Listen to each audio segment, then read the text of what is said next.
to put up a plaque, a simple plaque to honor the noble and brave police officers who battled for 4 or 5 hours to stop a violent riot and insurrection unleashed against this chamber.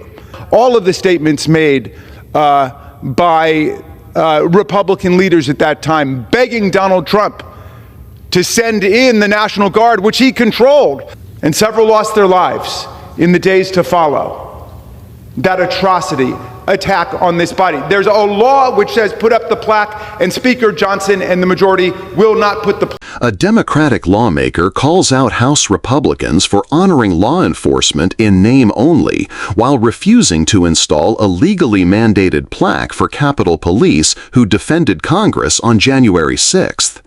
In this fiery floor speech, he exposes the hypocrisy of partisan resolutions and demands real action, not empty gestures. Mr. Speaker, I'm moved by the comments of the distinguished gentleman from California, and I wonder what our colleagues think the value is, other than of a purely political nature, to a resolution that purports to be honoring law enforcement when it's set up on a completely partisan basis. I wonder what the value of that is. I especially wonder about what the value of that is when the majority doesn't even stand by actual law when it comes to honoring law enforcement. Because this body, on March 15th, 2022, passed a resolution to put up a plaque, a simple plaque to honor the noble and brave police officers who battled for 4 or 5 hours to stop a violent riot and insurrection unleashed against this chamber and against the Senate in an attempt to overthrow a presidential election. And so we voted to erect a plaque in their honor. That was on March 15th, 2022. It was supposed to have been put up on March 15th, 2023. We're now more than 2 years overdue in honoring those police officers, 140 of whom were wounded, injured, disfigured, and many of them permanently disabled. And several lost their lives in the days to follow. That atrocity, attack on this body. There's a law which says put up the plaque, and Speaker Johnson and the majority will not put the plaque up, which is why when you walk in the House office buildings now, everywhere there are poster replicas of that plaque being put up.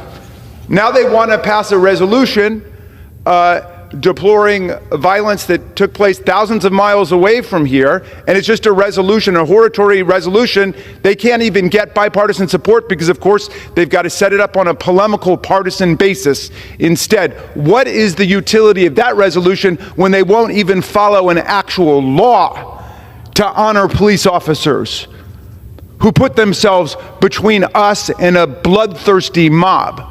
And that's not a partisan point because the Republicans denounced it at that time as terrorism, as an attack on this institution, as intolerable, as unacceptable.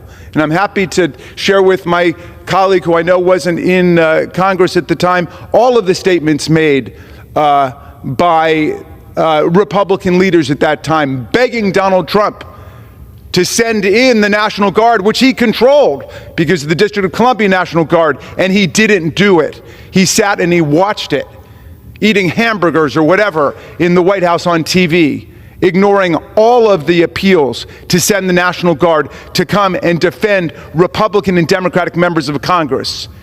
And now we've got a law which says put the plaque up in honor of these officers, and they can't do it, but they want to bring a totally partisan resolution to the floor deploring violence thousands of miles away. And you've got members of Congress from California saying that they're not capturing what actually happened there.